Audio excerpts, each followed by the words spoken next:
I'm Kaylee, and I'm here to tell you why you have been reading the Chronicles of Narnia the wrong way. I'm sorry to have to tell you this, but it's all wrong.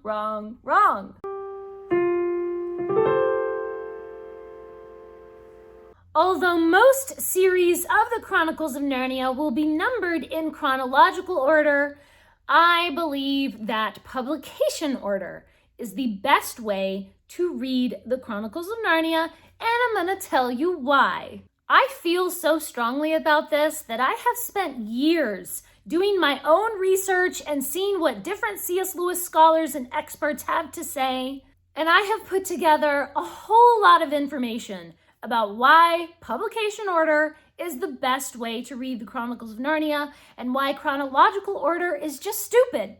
Paul Ford, the ultimate Narnian expert, calls publication order the canonical order, and pretty much all C.S. Lewis scholars agree. It is just a mystery to me why so many publishers, basically since 1994, have ignored the obvious problems with chronological ordering of the books. You know, back in the day, I'm saying back in the 2000s or something, there was this website called Into the Wardrobe. Now it's still there, but it's been kind of archived, like it's no longer active. And they established the 2456317 Club, which promotes and defends the publication order of the Chronicles of Narnia. So there are a lot of people in that club who feel very strongly that publication order is the way to go. That is the only correct way in which to read the series, and I am one of them. I am a proud member of the 2456317 Club. So it's called that because if you take a series that is chronologically ordered and then you rearrange them in publication order, it is 2456317. Now, Paul Ford, who is the ultimate expert on Narnia, wrote The Companion to Narnia, which is like the Bible of all Narnian knowledge. He is the expert beyond all experts when it comes to Narnian trivia. And let's see what he has to say about the chronological order. He says, "My worry is that the decision to reorder the books chronologically diminishes their impact on future readers. Indeed, impedes readers from moving on from Magician's Nephew to Lion, the Witch, and the Wardrobe, and thus to the end." And that is my worry as well. I feel like if people read it in chronological order, they will not be captured by the enchantment of Narnia, and then they will not even continue to read the rest of the series. So these Collier 1970 editions are the only ones that I've ever been able to find that are numbered in publication order. And that is why I own two sets. I have a box set that actually has the box, and then I just have a regular set that doesn't have the box. So these are numbered Book 1, The Lion, the Witch, and the Wardrobe. Book 2, Prince Caspian. Book 3, The Voyage of the Dawn Treader. Book 4, The Silver Chair. Book 5, The Horse and His Boy. Book 6, The Magician's Nephew. And Book 7, The Last Battle. These particular editions are my pride and joy because I just love seeing them correctly numbered. This just makes my little reader heart so happy. So please leave me a comment with any other editions that you know of that are correctly numbered in publication order, because I would love to know, like, what other, editions do you have that have the correct publication numbering? But pretty much any editions published after 1994 are all in chronological order. I have not heard of any editions being published since 1994 that were in publication order. I think they are all chronological order after that date, which is utterly hateful. And it just should be consigned to the darkest depths of the abyss. Please keep in mind that when I say things like that, I don't actually think we should throw a Narnia series that is incorrectly numbered into the abyss. I'm having a little fun and trying to express my feelings and how seriously I take this by, using a little bit of hyperbole. Obviously, I have not thrown these into the abyss. They are safe on my shelves, but they still hurt my heart a little bit. I also have this huge fat edition, which unfortunately is in chronological order. So this one hurts my heart a little bit too. This one especially hurts my heart because I can't go in and fix it. When the books are separated, then I can reorder them and feel like, there's some kind of justice in the world. But when it's all bound together like this, then there's nothing I can do. I can't go in and fix it. So as beautiful as this edition is, it hurts my heart a little bit too. So let's get into some of the really detailed reasons that I have been researching of why publication order really is the best way to read Narnia. So first of all, we get some indications in what order the book should be read from within the books themselves. There are lots of little hints to other books in the series within some of the books. So this shows that Lewis includes these little references and hints about the other books on purpose to say to the reader, you ought to have read this other story so that now you can follow this story. So I'm going to get into a lot more details of some particular quotes from different books a little bit later in the video, talking about where C.S. Lewis referenced other books. Secondly, the world of Narnia kind of grows bigger as we discover more of that world if we read the books in publication order. So there's a YouTube channel called Into the Wardrobe that actually talks about this in their video, Narnia's Mysterious Reading Orders Explained. And they talk about if we explore Narnia in publication order, we get bigger and bigger glimpses of the Narnian map and the Narnian timeline. First, there's really just a very small map of Narnia within its own borders, and then a larger map of Archenland, and then the islands, all the way to the very edge of the world, and then, of course, Calormen, and even into other worlds through the Wood Between the Worlds. And then through Magician's Nephew and through Last Battle into the far reaches of Narnian time. So if you read it in chronological order, you don't get that kind of gradual building of this world. So when Aslan tells Lucy in Prince Caspian, every year you grow, you will find me bigger, it's not really just Aslan talking to Lucy, it's also Lewis talking to his first readers. These were kids who were growing up reading one new Narnia book every year as they were published and as they were growing. However, if we start with Magician's Nephew, we just lose that gradual discovery of the greater reaches of the Narnian world and other worlds. So I'm starting out with some of the simpler explanations, and we're going to get way more specific into some of the much deeper explanations. So one of those is that Magician's Nephew is just not as strong of a story as The Lion, the Witch, and the Wardrobe. Magician's Nephew is many people's favorite book in the series, and that's wonderful. But as far as storytelling structure, it's just not as strong as Lion, the Witch, and the Wardrobe is. And I feel like it's not a good place to start because of that. So in Magician's Nephew, they keep bouncing around from world to world, from England to Charn, and then England again, and then finally to Narnia. It's just not a straightforward story. They're kind of meandering around without a clear purpose. And they're just reacting to random circumstances. But in The Lion, the Witch, and the Wardrobe, the story is much more straightforward. Their quest is clear. And this is why almost every movie adaptation of the series always starts with Lion, the Witch, and the Wardrobe. It's a stronger story. It creates a strong connection to the land of Narnia, which Magician's Nephew just doesn't have because it bounces around to many different lands. Lion, the Witch, and the Wardrobe has clear world building that we can connect with emotionally. We know where we are. We are in Narnia. Probably the biggest argument against reading Magician's Nephew first is that Magician's Nephew is just written like a prequel. It's a prequel. It's not meant to be the first book. When books or movies are produced, they are written with the previously released stories in mind. And there's this weight of history in the references and in the language and the writing style. There are tons of little hints and references in Magician's Nephew that point to it being a prequel and assuming that the readers already have certain knowledge of Narnia. So the very first lines in the book say that this story shows how all the comings and goings between our own world and the land of Narnia first began. So if we don't even know what Narnia is, then why mention it? If we've never even heard of any previous comings and goings, it just doesn't mean anything to us. Magician's Nephew says that when Diggory grew up, he became the famous Professor Kirk, who comes into other books.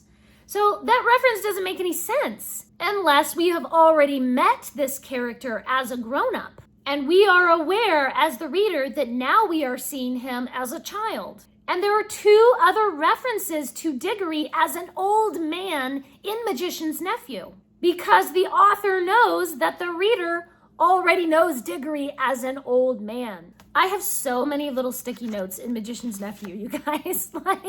There are so many indicators in Magician's Nephew. This is a prequel. This is not meant to be read first.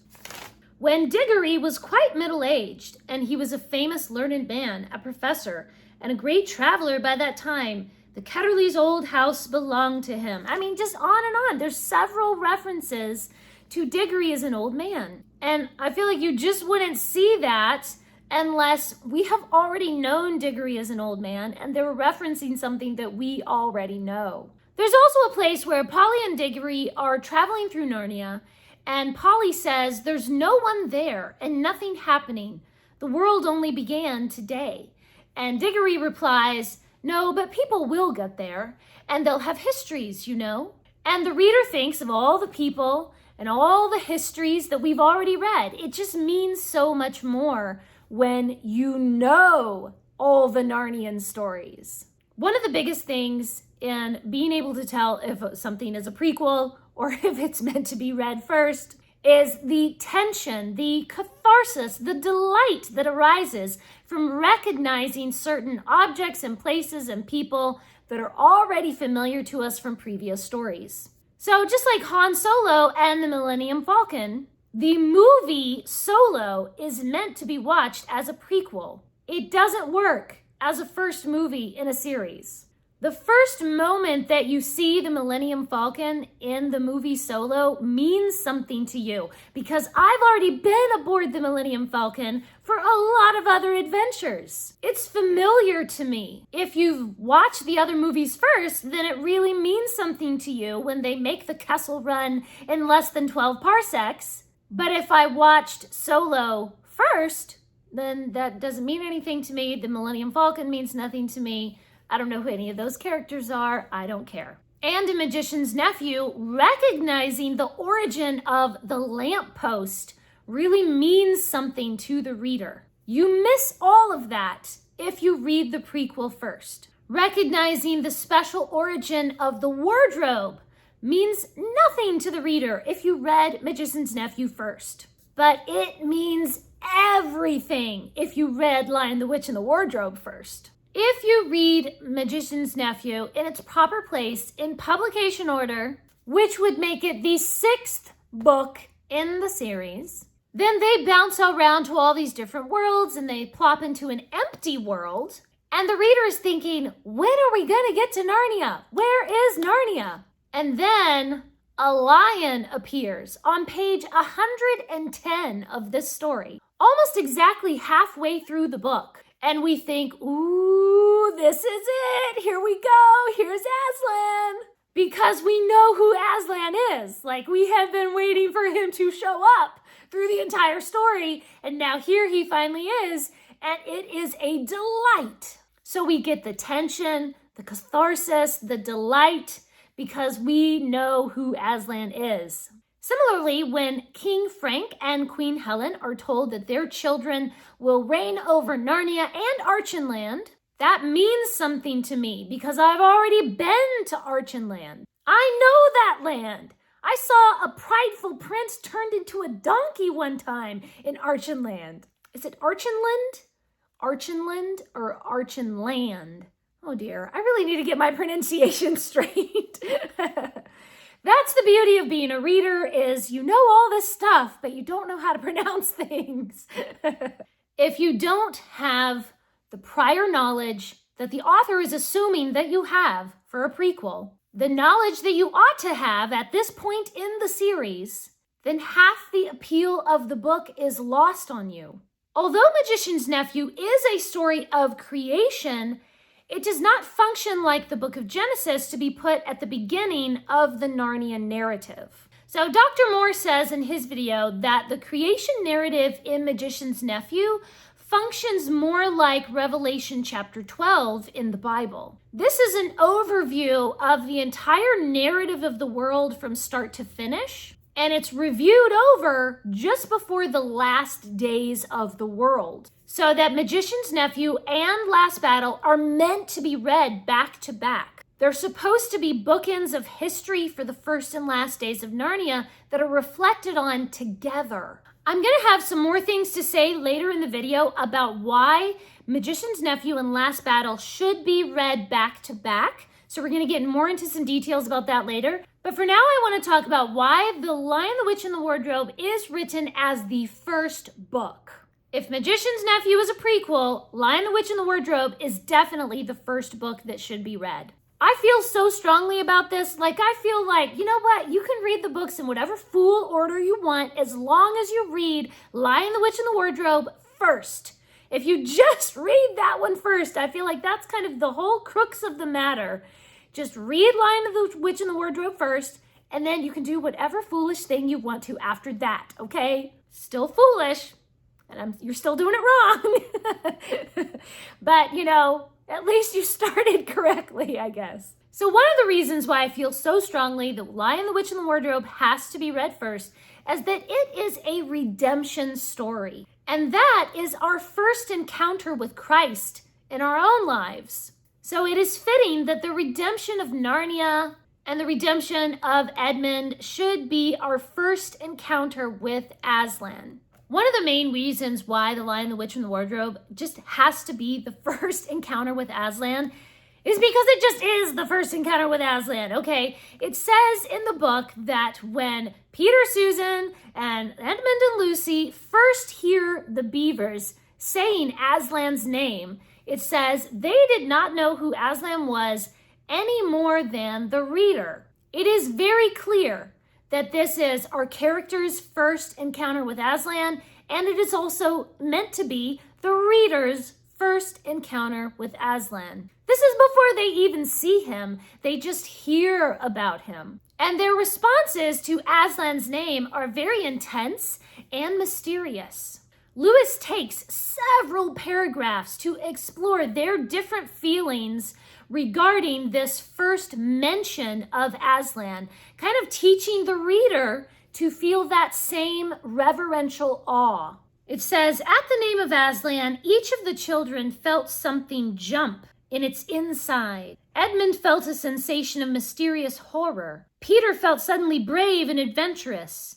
Susan felt as if some delicious smell or some delightful strain of music had just floated by her. And Lucy got the feeling you have when you wake up in the morning and realize it's the beginning of the holidays or the beginning of summer. Lewis took the time to prepare us to meet Aslan. And we lose all of that. We lose that awe and wonder and enchantment if we've already met Aslan in other books. This is our first introduction, and it's handled very carefully by the author, and I think we should respect that.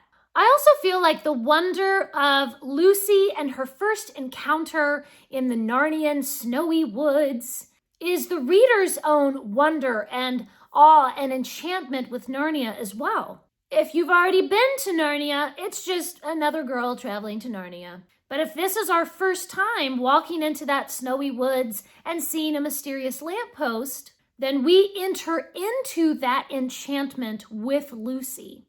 And also the mystery of this random lamppost in the middle of a wood is very powerful imagery. And it just loses its mystery and enchantment if we already know why the lamppost is there. But there's also a line at the very end of The Lion, the Witch, and the Wardrobe that says, this was only the beginning of the adventures in Narnia. I think it's very clear that The Lion, the Witch, and the Wardrobe is the beginning of the adventures in Narnia. So now we're going to talk about some questions and answers and mysteries in the Chronicles of Narnia. Lion, the Witch, and the Wardrobe is full of mystery that prompts us to keep reading the rest of the series to find some of the answers. But Magician's Nephew, as a prequel, is answering those questions. So if we already know the answers because we read the answers in Magician's Nephew first, then all the mystery is gone. So one of those questions is, how did talking animals come to be as opposed to regular animals? If we first meet the robin and the beavers and the other talking animals in The Lion, the Witch, and the Wardrobe, it's astonishing. It's like, this beaver, he's talking. What is happening? It's delightful. But if we've already seen the talking animals be created in The Magician's Nephew, the mystery is gone. We already know there's talking animals. There's no wonder. There's no mystery. Another question is, how did humans first come to Narnia when it's otherwise populated with satyrs and nymphs and tree spirits and water spirits? Of course, if you've read Magician's Nephew first, you already know the answer. Another question is, why was there this long, long winter with the White Witch? Like, how did she gain so much power over Narnia? Where did she come from? All those questions are not questions if you've already read the prequel. Another question is, who is Professor Kirk? Like, how does he seem to know so much about other worlds? Why does he believe Lucy when she says she's been somewhere through this random wardrobe? If we already know him from The Magician's Nephew, then there's no mystery there. A really big one is, how did the wardrobe become a magic portal to Narnia? When we find out the answer about the wardrobe at the end of Magician's Nephew, there is just such a delight to discover this connection between the Narnian tree and the apple, and then the English tree that grew from it, and then it was made into a wardrobe. And it's just like, oh, that's so neat. Oh, the wardrobe, it was from Narnia. But it just doesn't mean that much if we already know the answer. If we already knew about all the magic from the beginning, then it's just kind of like, oh, they made a wardrobe. Neat. The wardrobe doesn't really have any meaning at the end of Magician's Nephew unless you've already been through the wardrobe in The Lion, the Witch, and the Wardrobe. The bottom line is, some books are prequels and some books are meant to be read first, just like some movies are prequels and some movies are meant to be watched first. Because if you never had a question to start with, if there was no mystery to start with, then the answer just doesn't mean that much to you. However, if you read it in publication order and you read the rest of the Narnian stories first, and then you read Magician's Nephew and Last Battle, all those wonderful answers in Magician's Nephew are so meaningful. And you know, Lewis believed that mystery was essential for enchantment. He purposefully would not answer certain questions about his work so that they would remain a mystery. Michael Ward talks about this in his book Planet Narnia, about how Lewis purposefully created an aura of mystery and unanswered questions in the Chronicles of Narnia in order to preserve that enchantment. This makes me think of Lucy in The Voyage of the Dawn Treader. She reads a beautiful story in the magician's book on the island of the Dufflepuds, but then she couldn't remember the story after that, and we never find out what that story was. It is left as a complete mystery both to Lucy and to the reader, because Lewis valued mysteries. And if you ruin the mystery, the magic is gone. There are also a lot of other little mentions of things in the Chronicles of Narnia that are never explained, like the magic that is written in letters as deep as a spear is long on the firestones of the secret hill. The White Witch mentions that when she is discussing the deep magic with Aslan in The Lion, the Witch, and the Wardrobe, but it is never explained further. Another reason why it's best to read in publication order is that it's really best to read all of the Pevensies and their cousin Eustace, all of their stories together in one arcing storyline. And then the other books kind of fall in as prequels and spin-offs and the final apocalyptic ending. This is why The Horse and His Boy should not be read after The Lion, the Witch, and the Wardrobe. So if we read the Pevensies and their cousin Eustace's storylines together, it would start out with Lion, the Witch, and the Wardrobe, and then they come back in Prince Caspian, and they are joined by their cousin Eustace in The Voyage of the Dawn Treader, and then Eustace has his own adventures in The Silver Chair. So these first 4 books function as their own arcing storyline that fits together really nicely with adventure following adventure, and they all fit together. This is great story structure right here. However, if you're reading in chronological order, that storyline is interrupted by the horse and his boy. The problem is we need to keep the continuity of the Pevensey storyline. Horse and his boy is not a Pevensey story, although they are featured in it as very minor cameo characters. This adventure is not the Pevensey's adventure. This is Shasta's adventure. This is Bree and Hwyn and Aravis's adventure. It just doesn't make any sense to break up the arc of someone else's adventures and be like, oh, but here's some completely new characters and now we're going to follow their adventure. Like, no, it doesn't make any storyline sense. The story structure should not be interrupted with somebody else's adventure. This is a spin-off. And besides, it's just much more fun to revisit the Pevenseys as cameo appearances in someone else's story long after their own main storyline is done. The Pevenseys are only in 2 or 3 scenes in the entire book. Just the whole Pevensey arc should not be interrupted with somebody else's adventure. And Horse and His Boy is the only book in the series that does not have a child from our world traveling to Narnia. It's just ridiculous to read it in the middle of the Pevensey storyline. Horse and His Boy functions as a standalone spin-off of the series. Now here's, though, where we do get into some interesting things. The Horse and His Boy manuscript was actually finished before the Silver Chair, but Silver Chair was published first in order to keep the Caspian trilogy together. So normally, I would love to absolutely advocate this ordering, publication ordering, and the publishers made that decision for a reason. I think it was a smart decision to keep the Caspian trilogy together, especially since Eustace has this big transformation in Voyage of the Dawn Treader, and then he is tested in his own adventure in Silver Chair. So we get to see that Eustace character arc really closely. Those stories should definitely go together. However, there is not one, but 2 separate lines in the Silver Chair that reference the Horse and His Boy, as if the reader is already familiar with the Horse and His Boy. So there is a strong argument for reading the Horse and His Boy right before Silver Chair, which is contrary to the actual publication order.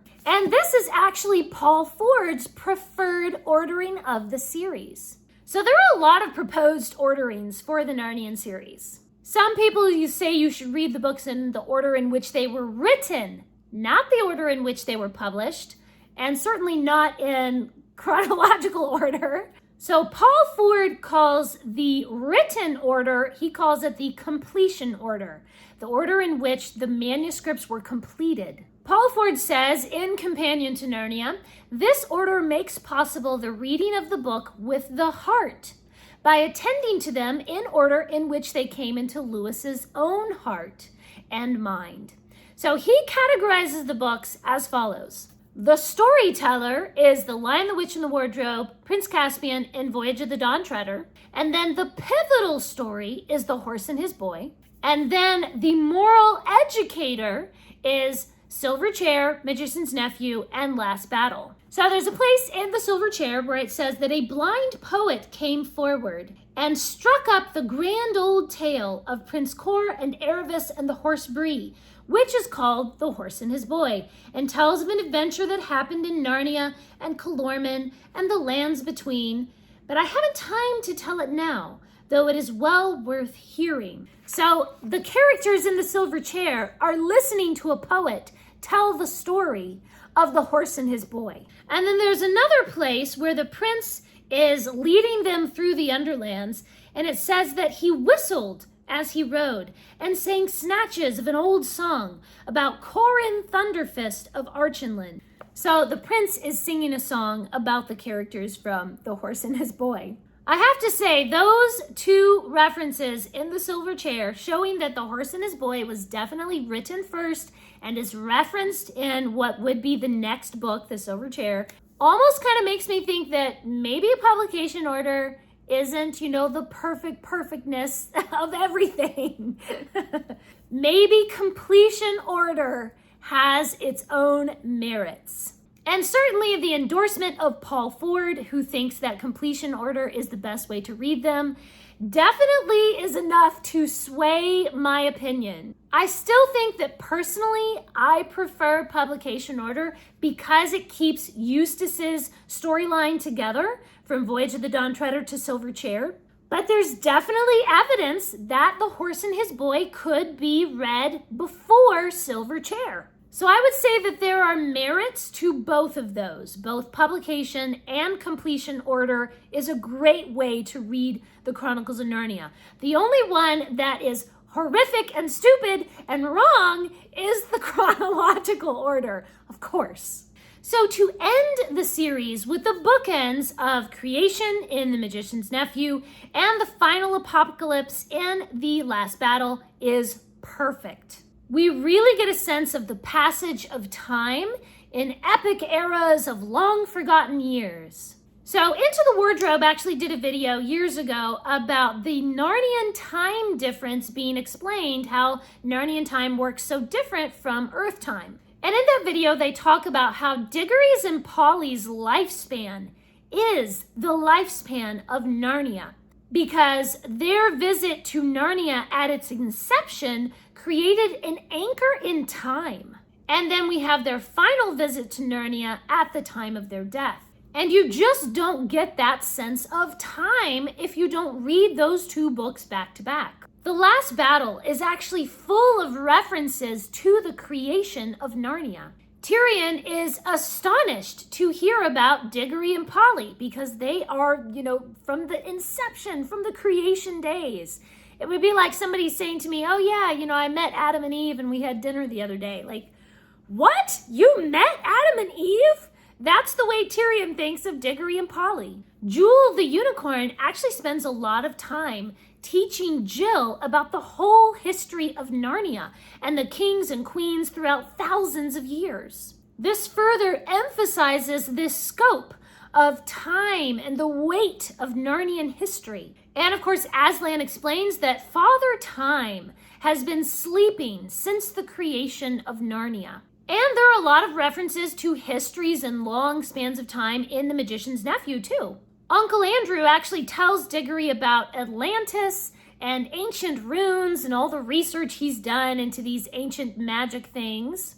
And Jadis can tell from their description of Earth's sun that the Earth is a younger world than Charn. Charn itself is thousands and thousands and thousands of years old, and its sun is old and giving out. So we have this overarching theme in both books of old and young worlds, especially that are explored in Magician's Nephew, and it's a foreshadowing to prepare us for Narnia's final days. And that's why I think that it's so important for Magician's Nephew and The Last Battle to be read back to back. There are a lot of themes in those two books that are mirroring each other, and you get this perfect scope and this exploration of all of Narnian time. So I feel very strongly that the Pevensies trilogy and Eustace should be read first. But you can kind of make up your own mind about where to read Silver Chair and Horse and His Boy in the middle, first one or then the other.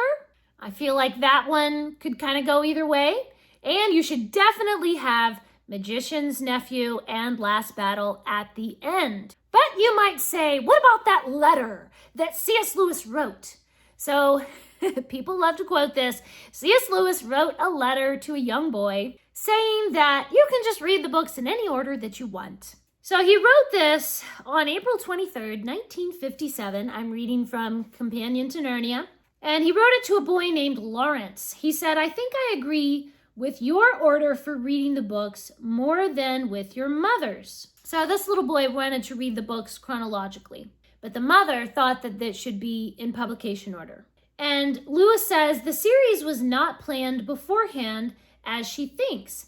When I wrote The Lion, the Witch, and the Wardrobe, I did not know I was going to write any more. And then I wrote Prince Caspian as a sequel and still didn't think there would be any more. And when I had done The Voyage of the Dawn Treader, I felt quite sure it would be the last. But I found I was wrong. So perhaps it does not matter very much in what order anyone reads them. I'm not even sure that all the others were written in the same order in which they were published, which they weren't. I never keep notes of that sort of thing and never remember dates. So in that letter, he admits that he doesn't even remember the dates of his writing. He's not exactly authoritative in his reply. He's more kind of forgetful, and he's not placing much importance on it because Lewis was very humble about discussing his own writings. And I feel like he's probably assuming that they're talking about the order in which to reread the books, assuming that you've been reading them all along in publication order. As they were published each year, you had to read them in publication order. And this is just my personal assumption that he's actually talking about the order in which you could reread them. And with that, I would agree. You can reread them in any order that you want, because you've already been introduced to Narnia the proper way with Lion, the Witch, and the Wardrobe first. So most Lewis scholars agree that this one letter to a boy is not definitive authority from Lewis to order the books in any foolish order you want. Lewis wrote dozens and dozens of letters a day. He would literally spend hours a day responding to fan mail. So I just don't think that we can take that one letter and call that an authority that says that you can read in chronological order. I mean, I guess you can. You can read the books in any fool order that you want to. Plenty of people do. But you are reading it wrong. And now you know why. Please leave me a comment and let me know, have you been reading the Chronicles of Narnia the wrong way all this time? And now you must repent of your sins and go back and reread it in the proper publication or maybe completion order. Of course, I'm kidding. It's not a sin to read it in the wrong order. I'm being silly. Even as strongly as I feel about this subject, I hope that I can still laugh at it and not get too upset when people are reading it wrong. And leave me a comment and let me know, what is your favorite book from the Chronicles of Narnia? My favorite is Voyage of the Dawn Treader. Thanks for watching. Please subscribe and remember, the right book in the right hands at the right time and read in the right order can change the world.